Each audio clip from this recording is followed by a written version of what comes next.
नमस्कार, बहुत स्वागत है आपका। आप देख रहे हैं प्रतिशोध, और प्रतिशोध में हम ये लगातार कह रहे हैं किसने कहा इजराइल और ईरान के बीच में सब कुछ शांत हो गया है। यमन के हूती विद्रोही ईरान के ही तो प्रॉक्सी हैं। क्या हो रहा है इस समय हूती विद्रोहियों और इजराइल के बीच में, वो आपको बताऊंगा। तो ये सीज फायर वाला ये जो गफलत है ना, ये दूर हो जाएगी। साथ में आपको यह भी बताऊंगा कि किस तरीके से दिमित्री मेदवेदेव कह रहे हैं कि रुको, नेटो के जनरल सेक्रेटरी तुम रशियन सीख लो, क्योंकि यहां की जेल में रशिया में जब तुमको बंद करेंगे तो तुमको बातचीत करने में आसानी होगी। और ऑपरेशन सिंदूर, उसमें अभी पहले ही थप्पड़ की गूंज आज तक रिवर्बरेट कर रही है। ये पूरी खबरें आपके सामने रखूंगा उस शो में जिसका नाम प्रतिशोध है। बहुत जल्द मेजर गौरव आर्य मुझको यहां ज्वाइन करेंगे और साथ में मार्शल पीके श्रीवास्तव भी होंगे। लेकिन पहले ये खबर देखिए, इजराइल का यमन पर जोरदार एयर अटैक। इजराइल के लड़ाकू विमानों का भीषण हमला यमन के 3 बंदरगाहों को किया धुआं। हूती विद्रोहियों के खिलाफ ऑपरेशन ब्लैक फ्लैग। हूती विद्रोहियों के नियंत्रण वाले इलाकों में हुआ है यह हमला। यमन में हूती विद्रोहियों के नियंत्रण वाला यह इलाका देखिए कैसे आग और धुआं यहां दिखाई दे रहा है। ये देखिए इस सिविलियन एयरक्राफ्ट की हालत भी देख लीजिए। ये है यमन का हूती विद्रोहियों के कब्जे वाला इलाका। हूती विद्रोही लाल सागर में अपना तांडव दिखा रहे हैं। हूती विद्रोहियों ने यह भी दिखाया कि वो एयर डिफेंस के मामले में भी पहले से ज्यादा मजबूत होते जा रहे हैं। और अब आपको यह बताते हैं कि असलियत क्या है। हम आपको लगातार ये बताते रहे हैं कि हमास हो, हिजबुल्लाह हो या हूती विद्रोही हो, ये ईरान के ही प्रॉक्सी हैं। इजराइल अगर आज भी लड़ाई लड़ रहा है ईरान के इन प्रॉक्सी से, तो फिर कहां है ये सीज फायर। मेजर गौरव आर्य, जो हम लगातार कह रहे हैं, ये कहां है सीज फायर। ये हूती विद्रोहियों के खिलाफ देखिए कितना बड़ा एक्शन लेना पड़ रहा है इजराइल। नहीं, बिल्कुल ये कोई सीज फायर नहीं। और आप बिल्कुल जिसको कहते हैं ना, you hit the nail on the head. ऐसा है दिनेश भाई कि जब इजराइल लड़ रहा है तो इजराइल सिर्फ हिजबुल्लाह हमास से नहीं लड़ रहा, हूतियों से भी लड़ रहा है। और इन दी एंड वो डायरेक्टली या इनडायरेक्टली ईरान से लड़ रहा है। अब देखिए, बात यह है पूछने वाली और सबसे बड़ी बात समझने वाली कि अगर यमन पे बमबारी करी है इजरायलियों ने, तो किसका एयर स्पेस का इस्तेमाल करा है। आप जरा मैप देखिए, मैप पे देख के आपको क्लियर हो जाएगा कि यमन के ऊपर बिल्कुल नॉर्थ ऑफ यमन है सऊदी अरेबिया, यानी कि जॉर्डन, सऊदी अरेबिया। आप ये कम से कम 2 देश तो हैं जिन्होंने अलाउ करा है इजरायली जेट्स को कि आइए हमारा एयर स्पेस इस्तेमाल करिए और हूतियों को ठोकिए। ये बात है। तो ये भी समझ लीजिए कि ये जो मुस्लिम ब्रदरहुड की बात की जाती है, उसकी हकीकत दुनिया में क्या है वो भी देख लीजिए। और ये खबर भी देख लीजिए जो अब आ रही है, पलटवार भी देख लीजिए। इस वक्त की अगली बड़ी खबर, इजराइल पर हूती का जोरदार पलटवार। 11 बैलिस्टिक हाइपरसोनिक मिसाइलें दागी। यमन ने जबरदस्त ड्रोन अटैक भी किया। बेन गुरियन हवाई अड्डा, मुख्य हवाई अड्डा इजराइल का, उसको निशाना बनाया गया। अश्कलोन में एक बिजली पावर प्लांट को भी हमला, उस पर भी हमला किया गया। अब ये सोचिए, ये ईरान का प्रॉक्सी कहलाता है। इसके पास संसाधन देखिए आप, हाइपरसोनिक ये मिसाइल्स देखिए आप, इसके पास ये ड्रोन देखिए। फिर आपको इस बारे में क्या कोई संदेह रह जाता है कि असल में ईरान ही अलग अलग जगहों से अपने एक्सटेंडेड आर्म से ये लड़ाई आज भी लड़ रहा है। पीके श्रीवास्तव, बिल्कुल दिनेश, ये जो लड़ाई है ये हूती खास तौर से जिस तरह की हाइपरसोनिक मिसाइल्स, ये क्या किसी विद्रोही ग्रुप के पास हो सकती है, किसी मिलिशिया के पास हो सकती है। इसका मतलब ये है कि ये उनका आर्म्ड ग्रुप है जो वहाँ स्टेशनड है, जो थ्रेटन करने के लिए रेड सी को, उधर स्ट्रेट हॉर्मुज़ को पकड़ा हुआ है, इधर रेड सी के ऊपर अपना दबाव बनाने के लिए हूतीज़ को इकट्ठा किया है। इसलिए ईरान जो इजराइल कर रहा है वो ईरान के साथ आप कहने सीज फायर हो गया है, उस इलाके के साथ सीज फायर हुआ है। लेकिन ईरान के साथ जंग जारी है और इनको जब तक आप नष्ट नहीं करेंगे कोई समाधान नहीं है इस समस्या का। हूती, हमास एंड हिजबुल्लाह, इन तीनों आर्म्स को खत्म करना पड़ेगा। उनकी कोर की तरह देखिए, जैसे किसी भी लेकिन मेरे दिमाग में एक और बात आ रही है कि अगर इतना कॉन्फ्लिक्ट इतना पहले ही चल रहा था, इतने टर्बुलेंस में वो जगह पहले ही थी, तो ये हूतियों को, हिजबुल्लाह को, हमास को सामान कब पहुंचाया जा रहा था सर?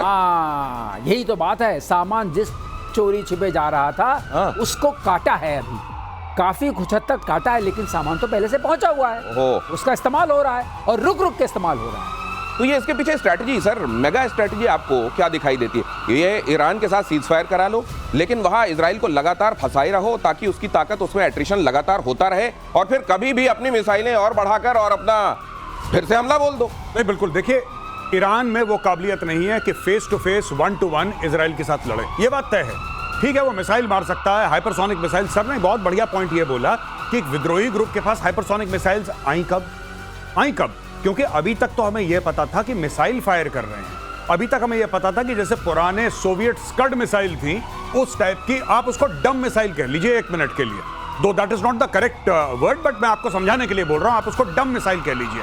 वो डम मिसाइल फायर कर रहा था। ये हाइपरसोनिक कब पहुंच गई हुतियों के पास? हाइपरसोनिक इज अ टेक्नोलॉजी जो कि बहुत कम देशों के पास है, मुट्ठी भर देश होंगे जो कि हाइपरसोनिक मिसाइल फील करते हैं, और आपने यानी कि ईरान ने हाइपरसोनिक मिसाइल टेक्नोलॉजी और हाइपरसोनिक मिसाइल जो हैं वो दे दी हैं उन्होंने एक विद्रोही ग्रुप के हाथ में। अब क्या हिजबुल्लाह के हाथ में भी दी हैं? सोचिएगा, क्या हमास के हाथ में भी दी हैं? और किस किस के आपके इराक में है विद्रोही ग्रुप, टेररिस्ट ग्रुप्स हैं जिसको इराक फंड करता है, सीरिया में है, यमन में है, हर जगह है, पूरे मिडिल ईस्ट में ईरान के फंडेड ग्रुप्स हैं। क्या ईरान ने सबको पहुंचा दिया है हाइपरसोनिक मिसाइल्स? और कौन कौन सी चीजें पहुंचाई हैं उनको, कौन कौन सी बैलिस्टिक मिसाइल पहुंचाई हैं कि चारों तरफ से आप इजराइल को मारेंगे और चारों तरफ से इजराइल को आप घेरेंगे? ये क्या माजरा है, ये समझने वाली बात। दिनेश, एक बात ख्याल में आती है जब गौरव ने बोला कि क्या उसने अपने असेट्स को, जो हाइपरसोनिक, जो बड़े स्ट्रॉन्ग, मतलब बड़े पावरफुल असेट्स थे, उनको पहले ही डिस्पर्स कर दिया था। डिसेंट्रलाइज करके तो नहीं रख रहा है वो, डिसेंट्रलाइज करके डिस्पर्सल ऑफ असेट्स। इसको हम बोलते हैं कि अगर वॉर में आपने अपने असेट्स को डिस्पर्स कर दिया है सर, इसीलिए मेरा दिमाग इसमें भी जाता है कि क्या यूरेनियम भी डिस्पर्स कर दिया गया है? बिल्कुल सही, तो गौरव बार बार ये प्रश्न उठाते हैं। और दूसरी चीज sir, sorry to interrupt sir, दूसरी एक और बात है बड़ी इंपॉर्टेंट, ये जो हाइपरसोनिक मिसाइल है ये गुलेल तो है नहीं कि मैंने पहुंचा दी और आपने चला ली। क्या वहां पे ईरान आर्मी के लोग हैं जो ट्रेन कर रहे हैं? जी नहीं, ऑपरेट कर रहे हैं, ऑपरेट कर रहे हैं। यही चीज ऑपरेशन सिंदूर में हुई थी, जब टर्किश ड्रोन्स थे वो टर्किश आर्मी वाले लोग ऑपरेट कर रहे थे। Turkish army was operating Turkish drones against India. यहां पे जो इजराइल के खिलाफ हुती ड्रोन चला रहे हैं, हुती तो विद्रोही ग्रुप है, किसने सिखाया कंप्यूटर पे कैसे काम करके हाइपरसोनिक मिसाइल मारनी? किसने सिखाया उनको? क्या इतनी जल्दी ये सिखाया भी जा सकता है कि सालों साल का परीक्षण लगता है? क्या यहां पे IRGC के लोग हैं जो एक्चुअली यमन की जमीन पे बैठ के ऐसा फायर कर रहे हैं? सोचने वाली बात है। एक बात और आती है दिमाग में, क्या बांग्लादेश में जब ISI की इतनी ट्रिप्स हो रही हैं, क्या वहां रीलोकेट किया जा रहा है? क्या ये बांग्लादेश के साथ भी यही चल रहा है? ISI इतना जाकर वहां पर भी अपने संसाधनों को रीलोकेट करने, डिसेंट्रलाइज करने का काम कर रहा है। और इसीलिए अगर हम आप ये बात समझ रहे हैं कि यहां पर हुती जो कर रहे हैं, हमास जो कर रहा है, या इधर आप हिजबुल्लाह देख लीजिए, ये सब ईरान कर रहा है असल में, तो क्या इजराइल को समझ में नहीं आ रहा होगा? इसीलिए अगली खबर देखिए, ईरान इजराइल सीज फायर कभी भी खत्म होगा। युद्ध विराम के नाम पर ये जो चल रहा है उसको कभी भी खत्म होता देखेंगे आप। इसका खतरा बढ़ गया है। ईरान ने परमाणु कार्यक्रम शुरू करने के लिए भी दो टूक कह दिया है। अगली जंग के और भीषण होने की आशंका। ये पहले से अब रिसोर्स डिप्राइव्ड है ईरान, मेजर गौरव आर्य। क्या अब की बार अगर ये युद्ध होता है तो पहले से और खतरनाक दुनिया जैसा अंदाजा लगा रही है, या इस बार 2-3 दिन का मामला? नहीं, मुझे ऐसा लगता है कि ईरान अब और बुरी तरीके से पीछे पड़ जाएगा एनरिचमेंट टेक्नोलॉजी के पीछे और न्यूक्लियर वेपन बनाने के पीछे। ईरान की गति में तेजी आएगी, पहली चीज। दूसरी चीज, हमें क्लियर हो जाना चाहिए कि ये cease fire is only a figment of Trump's imagination. कोई सीज फायर नहीं है, ये सब ट्रंप की झूठी बातें, चूरन बेच रहा है सबको। और तीसरी सबसे महत्वपूर्ण बात, ये लड़ाई दोबारा होगी क्योंकि बेंजामिन नेतन्याहू को यह पता है कि जब तक इनकी पूरी ऊपर वाली जो एशेलॉन है ये जिंदा हैं और जब तक न्यूक्लियर टेक्नोलॉजी इनके पास है, जब तक बैलिस्टिक मिसाइल हैं, इजराइल चैन की नींद नहीं सो सकता। और ईरान की रेजीम को यह बात भली भांति उससे परिचित है कि अगर उनके पास न्यूक्लियर वेपन नहीं हुए ये रेजीम नहीं बचेगी। ये लड़ाई एग्जिस्टेंशियल है, दोनों अपने वजूद की लड़ाई लड़ रहे हैं। ये सिर्फ इसलिए नहीं कि तुम इजराइल, मैं ईरान एक दूसरे को ठोकते हैं, ना, ये वजूद की लड़ाई है, इसका फुल एंड फाइनल होना है। ये वजूद की लड़ाई है, और अगर इसका फुल एंड फाइनल होना है तो आप जानते हैं कि जब इस तरह अस्तित्व की लड़ाई, अस्तित्व बचाने की लड़ाई होती है तो फिर कुछ देखा नहीं जाता और ये पूरी दुनिया को खतरे में डालता है। इसी का डर है। अगली खबर देखिए जरा, 5वीं पीढ़ी का स्टेल्थ फाइटर जेट बनाएगा ईरान का दावा। काहेर 313 के 5th जनरेशन पर काम शुरू। J-31 माफ कीजिए, और F-35 से ये खतरनाक होगा। ये कहर कहा जा रहा है कि J-35 F-35 से खतरनाक होगा और ये आसमान में वो कहर बरपाएगा कि दुश्मन त्राहिमाम कर। अचानक इनको समझ में आ गया है कि हमारे लिए फाइटर जेट बड़े महत्वपूर्ण है। मिसाइल करते करते फाइटर करने लगे। दिनेश, इसमें तो थोड़ा हास्यास्पद है। ये कहर 313 अब 3 टाइम्स अनलकी है, ये समझ लीजिए, जो नंबर इसका है। और ये 2013 में शुरू हुआ था, तो 4 टाइम्स अनलकी है। ये तब से बंद पड़ा था। अब इन्हें सडनली जाग उठी है कि हम स्टेल्थ फाइटर, आज जिसको देखिए वही स्टेल्थ फाइटर बनाने निकल पड़ा है, जैसे कि टेक्नोलॉजी स्टेल्थ फाइटर की सड़कों पे मिल रही है। लेकिन आप कई बार ऐसी बातें बताते हैं जो मेरे जैसे लेमैन को भी बड़ी महत्वपूर्ण जानकारी। आपने एक बात मेरे को बताई थी कि बना लो स्टेल्थ, VHF वाला रेडार तो पकड़ लेगा। वो रेडार जो जनरली आप चलाते हैं उसमें नहीं होता वो बैंड, लेकिन वो वाला VHF वाला लाएंगे तो पकड़ लेगा। फिर इनके स्टेल्थ क्या करेंगे? स्टेल्थ ये एक है ना, माहौल बनाए रखिए, माहौल स्टेल्थ। हाँ। हम इतने हैं, कहर बनाएंगे। अरे कहर बनाओगे, पहले अपने कहर को बचाओ। अच्छा सर, ये पाकिस्तान वाला एक और रिजेंबलेंस हम अक्सर बात करते हैं, ईरान और वहां वाली एक और खतरनाक नाम कहर जी, और कह रहे हैं वो 5 कितने सालों से बन ही रहा है जी। लेकिन एक और मैं आपको बात बताता हूं, हाल ही में जो चाइना के एक्सटर्नल अफेयर्स मिनिस्टर हैं, उनका एक बयान है कि हम ये नहीं चाहते कि रशिया और यूक्रेन की लड़ाई में रशिया हारे। उसका कारण है, देखिए इसका सब कनेक्टेड है, पूरा फोकस चीन में हो जाएगा। वो कहते हैं पूरा फोकस चाइना में हो जाएगा। तो जिस तरीके से ईरान इस्तेमाल करता है हुथियों को, हमास को, हिजबुल्लाह को, उसी तरीके से चाइना इस्तेमाल करता है नॉर्थ कोरिया को, पाकिस्तान को, ईरान को। यानी कि जिस तरीके से हमास ईरान की प्रॉक्सी है, उसी प्रकार से ईरान जो है वो चाइना की प्रॉक्सी है। आपको एक बात यह समझनी पड़ेगी, चाइना की प्रॉक्सी है सर। और चाइना हथियार देगा क्योंकि चाइना यह चाहता है कि ये वहां पे आग लगाए रखे मिडिल ईस्ट में। तेल के प्राइसेस को चाइना कंट्रोल कर सकता है, पहली चीज। दूसरी चीज, अमेरिका वहां पे फंसा पड़ा रहेगा बिकॉज ऑफ इजराइल। और तीसरी बड़ी बात, चाइना को यह स्पेस देगा कि चाइना अपने आप ग्रो करे और अपनी मिलिट्री कैपेबिलिटी को और सॉलिडिफाई करे।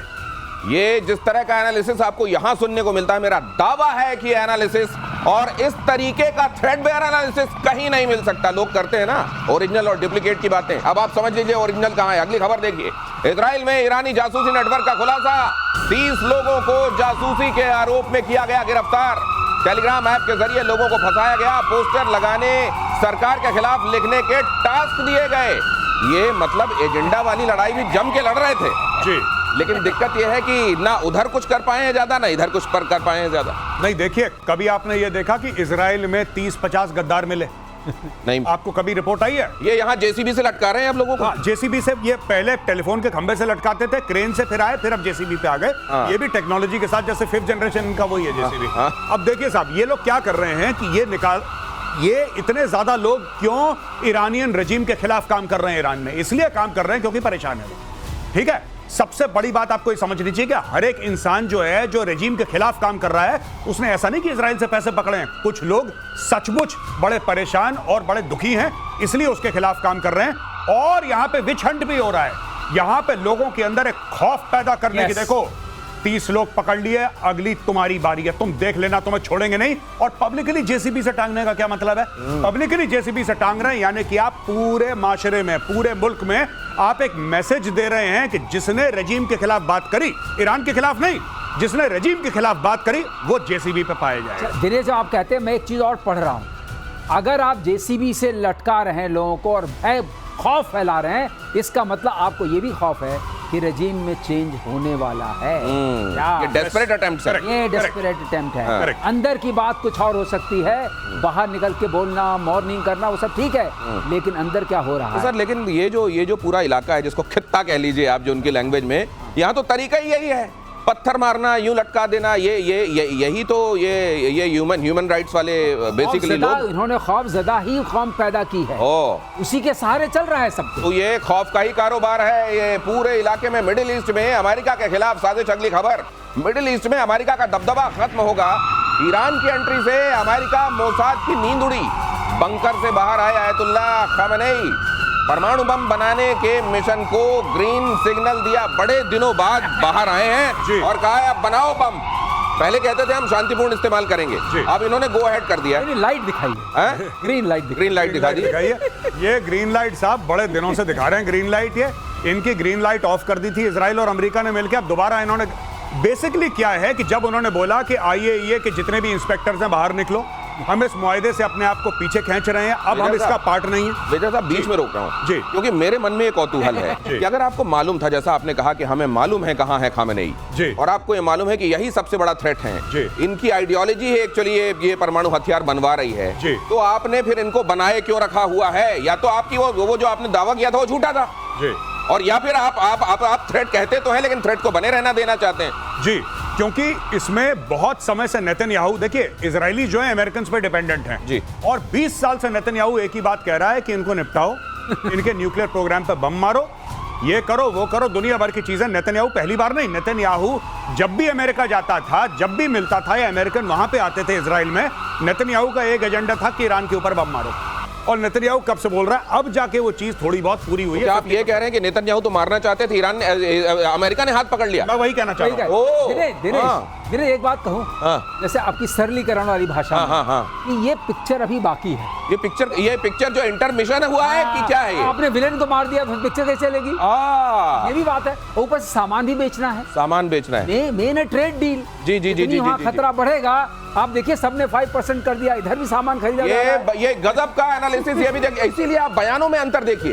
एक तरफ जहां नेतन्याहू आपको एकदम एग्रेसिव दिखाई दे रहे थे, ये ट्रम्प देखिए पहले कहा कि हमको मालूम है लेकिन हम नहीं करेंगे, और बाद में आके क्या कहा, आप तेल बेचो, आप महान हो सकते हो, मेक ईरान ग्रेट अगेन। अगली खबर, गाजा के 130 ठिकानों पर हमले के बीच बड़ी खबर, इजराइल के रक्षा मंत्री का बहुत बड़ा बयान, गाजा पट्टी पर पूर्ण कब्जे से ही निर्णायक जीत होगी। ये पूरी पट्टी पर जब तक हम ऑक्यूपाई नहीं हो जाएंगे तब तक हमारी कंक्लूसिव जीत नहीं होगी, ये कहना है वहां के। मतलब यहां भी पिक्चर बाकी है। बिल्कुल, देखिए वो तो मैं आपके प्रोग्राम में पहले भी बोल चुका हूं कि जब तक इन्फेंट्री का सोल्जर जाके वहां पे बूट्स ऑन ग्राउंड जिसको हम कहते हैं, जब तक वहां पे जाके आप इलाके को ऑक्यूपाई नहीं करेंगे, जब तक वहां पे इजरायली फौज नहीं घुसेगी और हर एक गली हर एक चौबारे को ऑक्यूपाई नहीं करेगी, तब तक आप कुछ नहीं कर। हवा से आप बम मारते रहिए, क्या होगा?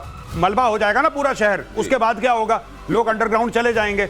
जब तक आप वहां पे घुस के क्लीनिंग नहीं करेंगे अंदर से, तब तक कुछ, ये तो नॉर्मल फैक्ट ऑफ वॉर है, ये तो होता ही है। जब तक आप फिजिकली नहीं घुसेंगे कहीं पे, तब तक कुछ नहीं हो सकता। कितने ड्रोन मार लो, कितनी हाइपरसोनिक मार लो, और झाड़ू लगवा के मानेंगे नहीं, लेकिन मैं उसमें कमेंट्स भी पढ़ रहा था। इसमें जो कमेंट्स आए हैं उनके इस स्टेटमेंट में, नीचे उधर वाले जो भाई लोग हैं वो कह रहे हैं कि ये हम तो अपनी आजादी की लड़ाई लड़ रहे हैं, अस्तित्व तो तुम्हारा खत्म होने वाला। ये वही चीज है। ये मुझे लगता है ये खुद इजरायली लिख रहे हैं नीचे।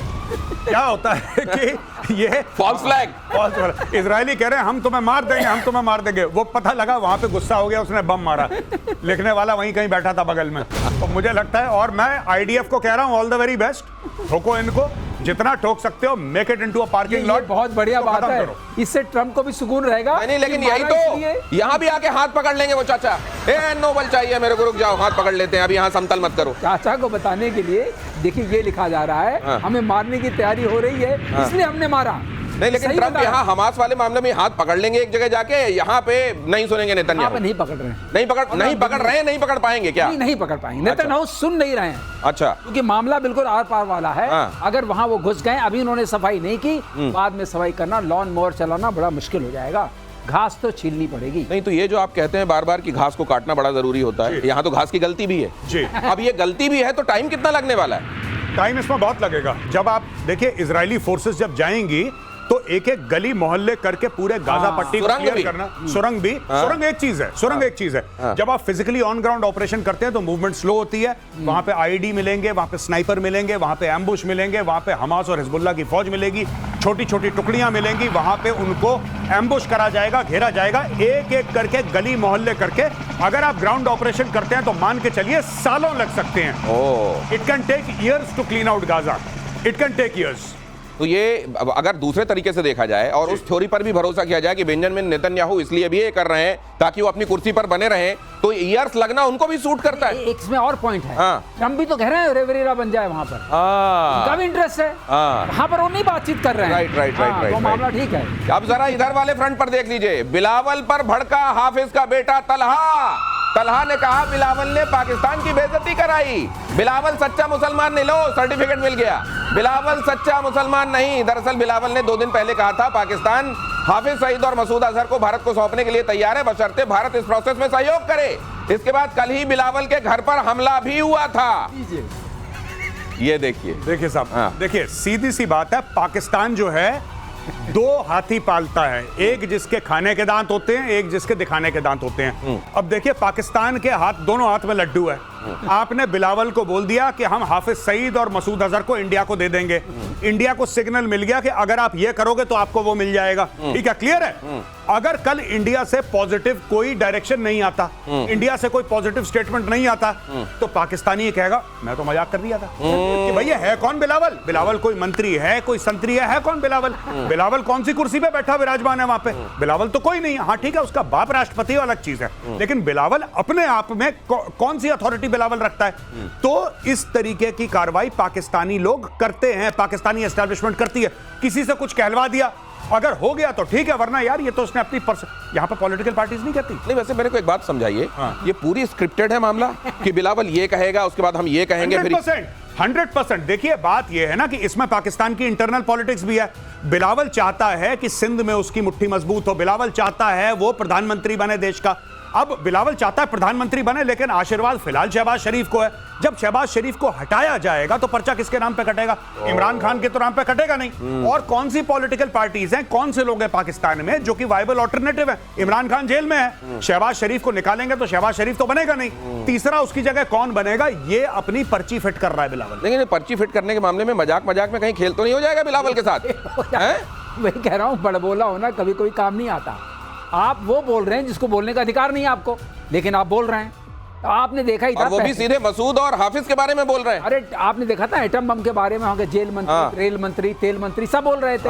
वहाँ ये फैशन है, भाई हमसे लेना देना नहीं, लेकिन हम मार देंगे, चौकों पे नहीं रखा है। नहीं, लेकिन ये अगर ये स्क्रिप्टेड पूरा है हिसाब किताब, तो बिलावल ने कोई गलती नहीं की है। बिलावल ने अपना खेल खेला है, उसको भी मालूम होगा मेरे साथ ये होने वाला है। कभी कभी मिसस्टेप हो जाता है ना, आपको स्क्रिप्ट दी गई, आपने डायलॉग इम्प्रोवाइज कर दिए। ये मिस स्क्रिप्टिंग है। अच्छा। आप बंदे ने कहा है कि हम पत्थर भी फेंक दिए, अब ये तो नॉन मुस्लिम है। हाँ, तो अब ये क्या कहेंगे? दिन के समय घर पे हमला कौन करता है? हाफिज के लोग करते हैं कि मसूद के लोग करते हैं? ये पूछेंगे क्या? ये नहीं पूछेंगे, आवाज नहीं निकलेगी। अगली खबर देखिए, यूक्रेन को हथियार देने पर अमेरिका का यू टर्न। ड्रोन बनाने वाली कंपनी से यूक्रेन की डील। अमेरिका से यूक्रेन में होगी ड्रोन की सप्लाई। ट्रंप ने पहले हथियारों की सप्लाई रोक दी थी। गजब खेल है भाई साहब, गजब खेल है। ये लगता है कि ये मतलब इतने महत्वपूर्ण मामलों में ऐसा लग रहा है जैसे कोई अच्छा हाँ ठीक है चलो चल लेते हैं, आज मूवी देख लेते हैं। नहीं कैंसिल करो, कल का शो देखेंगे।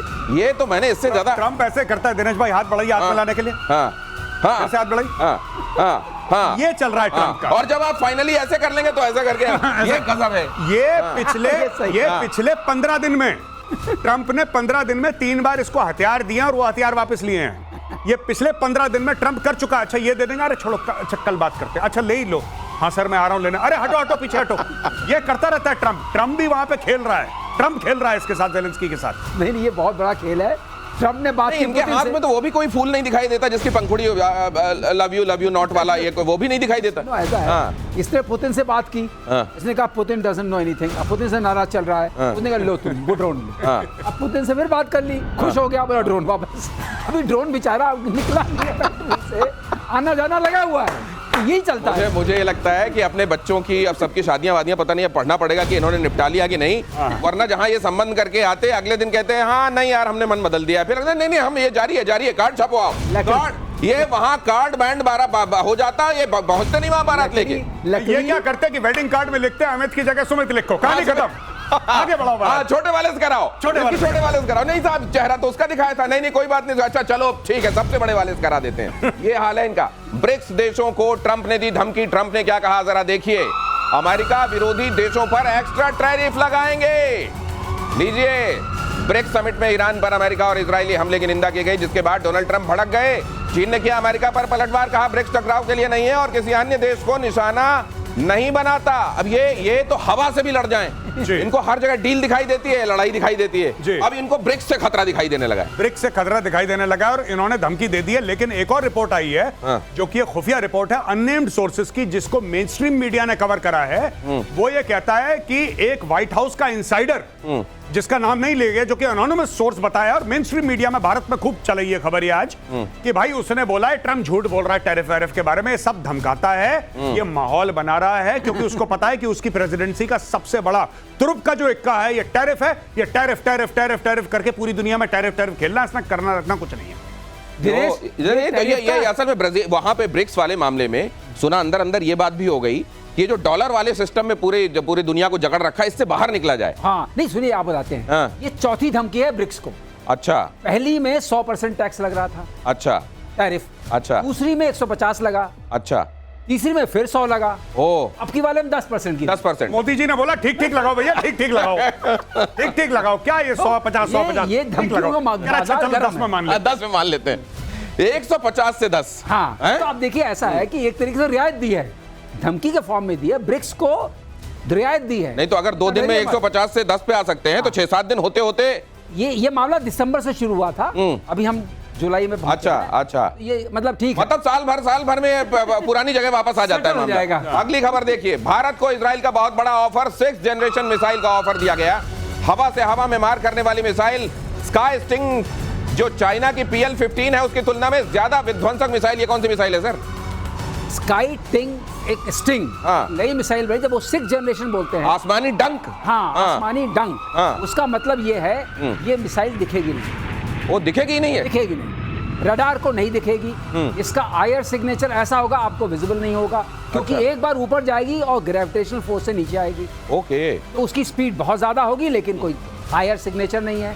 आयर सिग्नेचर नहीं है, उसका सिग्नेचर मिल नहीं रहा है, और पतली होगी और ये काफी पतली दिखाई दे, बहुत स्लिक। और लंबी होगी। पर्याप्त विस्फोटक होगा सर ये जितनी नहीं, लंबी होगी। तार पतले, बिजली से पतले हमारे पिया टाइप की दिख रही है, इसमें होगा कुछ हैं? नहीं, वो नीचे जब आएगी हाँ। तो ये क्रॉस सेक्शन दिखेगा आपको नीचे वाला। अच्छा, अच्छा, अच्छा। लेकिन लंबी होगी, लंबी होगी। ओके, लंबी होगी, ओके। तो माल उसमें भरा होगा। अच्छा, तो लेकिन वो जिसको आपने टारगेट बनाया है वो ग्रेविटेशनल पुल के उस जगह पे वो तब पहुंचा ऊपर हुआ गई, होगा। फिर आई नीचे, हाँ। उसके बाद there is no solid fuel, okay. वो चली आ रही है। अच्छा। लेकिन उसके बाद एक प्लाज्मा की शीट बन जाती है। अच्छा। हर मिसाइल में बन जाती है, वो स्पीड बहुत हाई होती है। राइट। उस शीट में थोड़ा बहुत आप देख सकते हैं, हाँ। लेकिन अगर मैनेवर करेगी हाँ। तो पकड़ में नहीं वो आएगी। जैसे हम कई बार अपने इनको नॉर्मल हवाई जहाजों को देखते हैं, जहां से जाते हैं पीछे पूंछ सी दिखाई देती है बादल की। हाँ, वो तो jet engine वो की। प्लाज्मा वाली पूंछ बनती है। नहीं, पूछ नहीं बनेगी, वो उसी जगह कॉन्ट्रेल्स around हैं, वो कॉन्ट्रेल्स हैं। अच्छा। वो उसको हम वेक बोलते हैं। अच्छा तो शीत बोलते हैं, वो अराउंड ही रहेगी, उतनी बड़ी रहेगी। अच्छा अच्छा अच्छा। तो वेग अगर and आपको sheath। देखने का मौका मिले, हाँ। जब ये आएगा अपना, हाँ। जो गए हैं ग्रेस मॉड्यूल आएगा, जी। उसमें भी बनेगी तो शीट। ये जो ऑफर किया गया है, भारत इसको स्वीकार लेगा?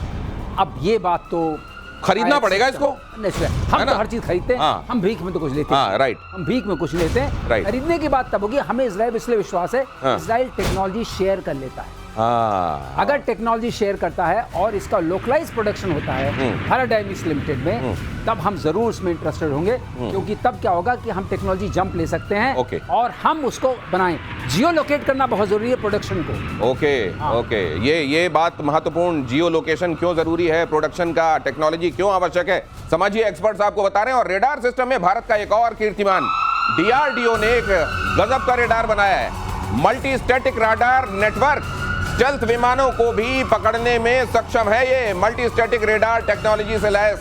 असल में स्टेल्थ को लेकर जितनी हवा पीके श्रीवास्तव साहब अक्सर आपको बताते हैं बनाई गई है पूरी दुनिया में, उतना मामला है नहीं सर। इसको अगर आप समझा भी सकें, अगर ये आप डालें, और हाँ ये क्लियर दिखाई भी दे रहा है सर, अगर आप इसको समझाएं ये क्या है मामला, किस तरीके से मल्टी स्टैटिक रेडार जो है ये काम करने वाला है, प्लीज। ऐसा जब हम मल्टी स्टैटिक बोलते हैं तो जी। इसका मतलब यह है कि हमारे पास कई ऐसे इसको sources स्टेबल हैं। कीजिए इस जगह पर प्लीज। हाँ, जैसे ये रेडार आई है, ये रेडार के है, जी। बहुत सारे रेडार्स हैं। जी। इसमें हम कुछ रेडिएट नहीं कर रहे हैं, लेकिन जो उनका आईआर सिग्नेचर है या उनके जो अपने कुछ चलेंगे यंत्र, कोई रेडियो कम्युनिकेशन होगा, जी। कोई रेडार होगा, कोई फायर कंट्रोल रेडार होगा, ऑपरेट करेगा तभी आएगा। जी। तो वो सारी चीजें हम अपने स्टैटिक रेडार से पकड़ते हैं। ओके। और ये मल्टी स्टैटिक इसलिए हो गया हाँ। क्योंकि कई जगह ये होता है। हाँ। मतलब ये सर ये रेडार आई और रेडार के क्यों है सर? इन बिटवीन हाँ। There are few radars. अच्छा। Multi means many radars. अच्छा अच्छा अच्छा, ओके। पैसिव रेडार्स हैं। अच्छा। और एक्टिव रेडार्स भी हमारे हैं, जो उस आपको बताया था उस वाले VHF वाले रेंज में जी, हैं। जी, जी। इन सबसे मिला करके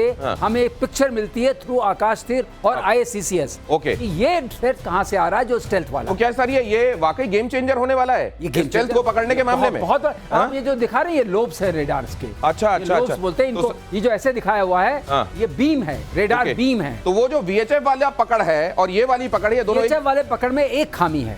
खामी ये कि आप ट्रैक नहीं कर सकते, आपको पता रहेगा। अच्छा, अच्छा। ट्रैक करने के लिए रेजोल्यूशन चाहिए। तो ये वाले अगर में आपको ट्रैक नहीं हो सकता रेजोल्यूशन है। चाहिए हाँ। तो आपको हाई फ्रीक्वेंसी, बहुत हाई फ्रीक्वेंसी, मतलब एक्स बैंड हाँ। या क्यू बैंड या का बैंड में जाना पड़ेगा, जो गीगाहर्ट्ज में होता है। तो ये इसमें क्या होता है हाँ। कि जिसमें आप वो पकड़ सकते तो हैं। सर ये ट्रैक कर पूरी सकते हैं। दुनिया में इतना स्टेल्थ इतना खर्चा करके, और भारत देखिए छोटी सी चीज ये बना के वो पूरी मैंने उनकी आपसे कई बार कहा था हाँ। हम इसमें इन्वेस्ट करें, हाँ। इसकी टेक्नोलॉजी में इन्वेस्ट करें, हमारे लिए, हमारे जैसे देश के लिए हाँ। वो ज्यादा सक्षम तरीका है। तो एयर मार्शल पीके श्रीवास्तव तो बहुत स्टेल्थ वाला कम से कम पक्ष नहीं लेते हैं, कहते हैं हाँ है, ठीक है, जरूरी भी है, लेकिन इसके पीछे ही पागल हो जाओ ऐसा नहीं। अगली खबर देखिए, ऑपरेशन सिंदूर से जुड़ी बड़ी खबर है ये। F-15 के पूर्व पायलट का बड़ा खुलासा। ऑपरेशन सिंदूर में गेम चेंजर साबित हुआ भारत का एक्स गार्ड डिकॉय सिस्टम। ये बहुत बड़ी खबर है, समझ लीजिए, और इसके दर्शन भी कर लीजिए। ये आसमान में दिखाता है कि भाई साहब तुम्हारी तरफ बहुत बड़ा खतरा आ रहा है, और जब तक दुश्मन उस खतरे से निपटने में लगता है तब तक वो नकली खतरा होता है, असली खतरा कहीं और से हमला करता है। ये है, इसको नटशेल में समझ लीजिए। यही वाले रफेल मारे थे, यही वाले रफेल मारे थे यही उन्होंने। वाले रफेल मारे थे पाकिस्तान में। आपको पता है हाँ। ये वही सिग्नल, डॉपलर इफेक्ट की बात करते हैं। डॉपलर, कई बार। डॉपलर, जी। ये डॉपलर आपको डॉपलर इफेक्ट भी देता है। ओह। इससे आप स्पीड पता लगाते हैं ना, हाँ, कितने हाँ, स्पीड पे आ रहा है। हाँ। तो लगेगा रफाल स्पीड में आ रहा है, हाँ। नंबर 1। हाँ। और नंबर 2 ये लगेगा हाँ। कि इसका रडार सिग्नेचर भी वैसा है। Right, right. दो ही चीज हम पकड़ते हैं। राइट। अब हम कहेंगे आ गया, मारो। आ गया। आपने बताया हाँ, हाँ, हाँ। मारो, आपने हाँ, मारा, हाँ। तो पीएल कहाँ जाएगी? तो अब तो ये आपको वो पंजाब के खेत में गिरेगी। वही हुआ। 100 मीटर एक और चीज होती है, इसी में 100 मीटर्स का हम एक तार लगाते हैं फाइबर ऑप्टिक का। हाँ। ये पीछे पीछे चलती है, ओ तो अगर आपने उसका पीछा किया तो स्पूफ हो गए। इसको हम स्पूफिंग भी कहते हैं हाँ, कुछ शब्दों में। जी, जी, जी, ये जी। इलेक्ट्रोमैग्नेटिक कुल मिला के देखिए, ये जो है ना, exactly वही। ये डिवाइस है, असल में उधर दुश्मन को लगेगा कि उसकी तरफ एक रफाइल चला आ रहा है, ये देगा पूरा वैसा माहौल बनाएगा कि रफाइल चला आ रहा है। उसके पूरे जो एयर डिफेंस सिस्टम है उसको यही लगेगा कि ये रफाइल चला आ रहा है। इसकी तरफ जाएगी वो मिसाइल जो भारत के खेत में पड़ी मिलेगी, जिसको हम स्टडी कर लेंगे, और हमारा रफाइल अपना काम करके वापस लौट आएगा। ये है इसका महत्व। अगली खबर देखिए, ड्रोन क्रांति में भारत की बड़ी कामयाबी। केरल की कंपनी प्रेपकोर ने बनाया ड्रोन, जीपीएस के बगैर भी काम करने वाला ड्रोन। जीपीएस डिनाइड एनवायरनमेंट में भी जाता है, ये मतलब वहां पर इसकी आंखें नहीं भी हो तो ये समझ लेता है इसका टारगेट कहां है। क्या है सर ये बहुत इंपॉर्टेंट डेवलपमेंट। अच्छा, नॉर्मली ड्रोन के लिए क्या चाहिए, दर्शकों को जो सरलीकरण आप करते हैं, आपको जीपीएस, ग्लोनास या नाविक की कनेक्टिविटी चाहिए, हाँ। तो रास्ता बताए, या अरे जैसे हमारी हम कार चला रहे हैं हमको वो जीपीएस चाहिए होता है जाने के लिए। हाँ। रास्ता बताने के लिए। अब इसमें क्या है, आप ऑन बोर्ड लोकलाइजेशन भी करते हैं, मैपिंग भी करते हैं, ओ और ये उसके ऊपर जो होता है एक कंप्यूटर विजन का कॉन्सेप्ट है। अच्छा। तो कंप्यूटर विजन होता है, लेकिन कंप्यूटर विजन में पहले भारी होता था, अब ऐसे चिप्स आ गई हैं कि हल्के में हो तो सकता आसान में ये समझ लें कि जीपीएस की जरूरत नहीं है, कार चलाते समय सीधे वो जगह फिट करो, है। जैसे आप देखते हैं, नक्शा नहीं चाहिए, सीधे जैसे- पहुंच जाएगा। जैसे ह्यूमन बीइंग देखता है, हाँ। आप रास्ते में जा रहे हैं, आपको दिखाई दे रहा है, पेड़ पौधे हाँ, सब हाँ। दिखाई दे रहे हैं, रास्ता दिखाई दे रहा है, और आप अपना रास्ता बना लेते हैं। हाँ। तो इसको बोलते हैं localisation and mapping. Localisation and mapping, mapping. Okay. और एक उसके लिए और कॉन्सेप्ट है, उसको बोलते हैं FLA, हाँ, fast light weight autonomy. Okay. मुझे जीपीएस नहीं चाहिए, मैं हाँ। टनल में जा सकता हूँ, हाँ। मैं फास्ट हूँ, हाँ। और मैं लाइट वेट हूँ, हाँ। और मैं autonomous हूँ। ओ ये मतलब ये समझ लीजिए अपना नक्शा खुद बनाता है, वहां जाता है, चीजें देखता है, अपना नक्शा खुद बनाता है। ये है मतलब वहां पर अगर नक्शे नहीं बने हुए तो भी उस जगह का नक्शा बिगाड़ के आ जाता है। अगली खबर देखिए, इजिप्ट ने चीन से खरीदा air defence system HQ-9B। Egypt की सेना ने HQ-9B को तैनात किया। कुछ याद आ रहा होगा आपको, कुछ याद कीजिए। आपने ऑपरेशन सिंदूर के समय जिन एयर डिफेंस सिस्टम को पाकिस्तान में नष्ट होता हुआ देखा है, इजिप्ट खरीद रहा है। बहरहाल पाकिस्तान के पास भी था HQ-9B air defence system, operation Sindoor में बुरी तरह तबाह हुआ था। HQ-9B कौन कहता है चाइना का माल बिक नहीं रहा है, खरीदार उसके भी हैं। खरीदार उसके भी हैं। देखिए, हाँ। अब इजिप्ट को किससे खतरा है किसी को नहीं पता, लेकिन इजिप्ट ने बोला, ये देखिए चाइना को, ये चाइना के लिए जरूरी था। मैं आपको इसके बैकग्राउंड बताता हूं। हाँ। बात ये नहीं है कि HQ-9B की क्या टेक्नोलॉजी है, that is not the point. The point is कि दुनिया को यह पता लग गया कि HQ-9B पिट गया बुरी तरीके से। जो भारत ने मिसाइलें मारी हैं, जो भारत ने ड्रोन मारे हैं, वो तो उसका प्रूफ पाकिस्तानियों ने खुद अपलोड करा इंस्टाग्राम में सेल्फी ले लेके। हम सबको पता है, हम सबने देखा। अब बात यह है कि बेइज्जती हो गई इनके एयर डिफेंस सिस्टम्स की जो चाइना ने बनाए थे। Premium and primary among those were HQ-9B। अब हुआ यह कि चाइना को बेचना पड़ेगा। चाइना ने मुफ्त भी दे दिया होगा इसको, चाइना ने मुफ्त दे दिया होगा या 90% डिस्काउंट में दे दिया होगा कि दुनिया भर में प्रचार करो, पीआर कंपनीज पकड़ो बेहतरीन 15-20 दुनिया भर में, और बोलो कि बिक गया, इतना बढ़िया सिस्टम है, बिक गया। अगर लोगों को यह पता लग गया और यह बात लोगों की समझ में आ गई कि यह ऑपरेशन सिंदूर का जो पाकिस्तान के पास था बहुत बड़ा फेलियर था ये सिस्टम, तो कौन खरीदेगा? आपको एक विन चाहिए, इसलिए चाइना ने विन मैन्युफैक्चर करी है। एक चीज जो गौरव कहते हैं, इसकी बात दोहरा दूं मैं। नहीं, मैं एक चीज और कह रहा हूं सर। टेक्नोलॉजी का ट्रांसफर हुआ है। करप्शन टेक्नोलॉजी जो पाकिस्तान में उसका भी चलती है, टेक्नोलॉजी ट्रांसफर अगर हुआ। आप खरीदेंगे नहीं तो माल लेंगे कैसे? माल लेंगे। इसके साथ चाइनीज ने तिरपाल भी दिया होगा।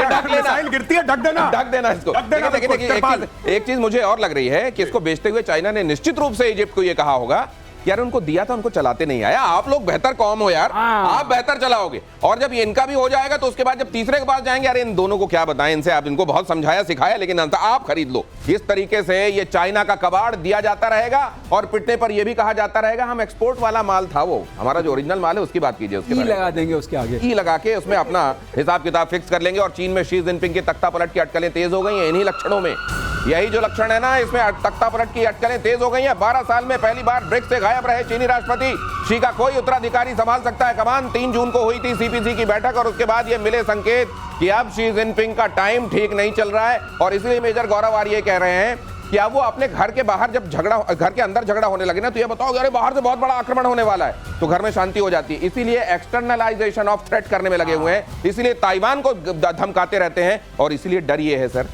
ये कोई एडवेंचर भारत के साथ भी कर सकते हैं, एक और वुहान जैसा कोई कारनामा फिर से हो सकता है। नहीं, इन्होंने पहले कर चुके हैं। ये फॉरेन इंटेलिजेंस एजेंसीज ये बोल रही हैं ऑन रिकॉर्ड, जिसको वेस्टर्न मीडिया ने बहुत कवर करा है, कि ये जो पूरा मामला हुआ था गलवान का, ये जो पूरा मामला हुआ था लाइन ऑफ एक्चुअल कंट्रोल के सामने चीनी फौज आ गई थी कि हम लड़ जाएंगे, घुस जाएंगे, ये कर देंगे वो, ये इसीलिए था क्योंकि ये तख्ता पलट की बात आज से नहीं हो रही, ये तख्ता पलट का सीन कई साल से है। लोग रुष्ट हैं, लोग परेशान हैं शी जिनपिंग से, लोग नहीं चाहते, जो पावरफुल लोग हैं चाइना में वो चाहते हैं कि भाग जाए, इसलिए अपनी पोजीशन को कंसोलिडेट कर।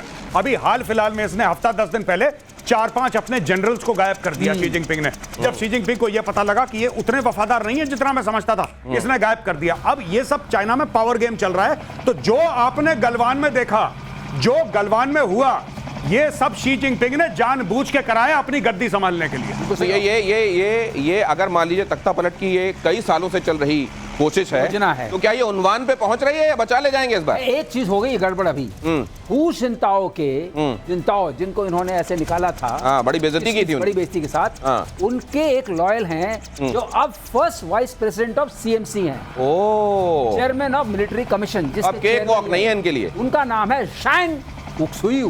तो शांग कैसे याद कर लेते हैं ये शांग उक्सुयू जो हैं वो लगे हैं इनके पीछे।